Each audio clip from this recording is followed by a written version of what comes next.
ჯაზის მოყვარულებისთვის კი გუშინ საღამოს ნინო ქათამაძის, ნიკოლოზ რაჭველისა და ჯორჯ ემბრასის კონცერტი გაიმართა მაყურებელმა 2 საათიანი მუსიკალური იმპროვიზაციას იხილა.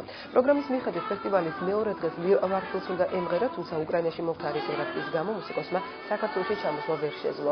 საკონცერტო პროგრამაში მომხდარი ცვლილებებისა და წვიმის მიუხედავად გუშინ ჯაზის მოყვარულები 2 საათის განმავლობაში არ დაშლილან. ჯაზის საღამოები გრძელდება 9 საათზე ბათუმის კორტებზე.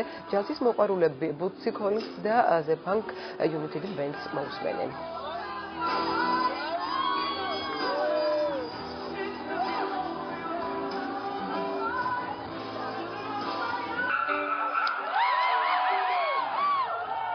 ძალიან მომწონს ვიღობ ბიარეთ ყოველთვის ჯაზ ფესტივალებზე, ეხლა დაგეგმილი იდეაში არ იყო ნინო ქათამაძე, მაგრამ ნუ გაგვიხარდა რომ ამით შეიცვალა და არა ვიღაცას ხვით მაგალითად და ძალიან მომწონს.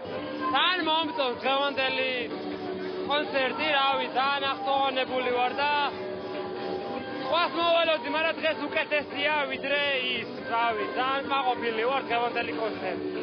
ჩამოაგდეს თვითმფრინავი, რაღაც აერო გზები დაიკეტა, მოუწია ლივორფილს თვითმფრინავის მოტრიალება და სხვა ქვეყანაში დასმა და შემდეგ ვეღარ გადაცვალეს ამდენი ბილეთი, 30 ბილეთი სხვა რეისზე და ტექნიკურად აღარ იყო შესაძლებელი ჩამოყვანა და აქ უკვე ნინო გაგვიმართა ნინო ქათამაძე ბათუმში იყო და თან კაი რაღაცა მოხდა რომ უკვე მერვე ჯაზ ფესტივალია ბათუმში. ნინოს კარგად იცით რომ ბათუმელია და პირველად გამოდის ჯაზ ფესტივალზე თავის საკუთარ ქალაქში. სცენაზე იდგა 22 მუსიკოსი და წარმოიდგინეთ რა ხელოსურვილი იყო იმის რომ დღესასწაული ყოფილი იყო დღეს ჩვენსა და მსმენელს შორის.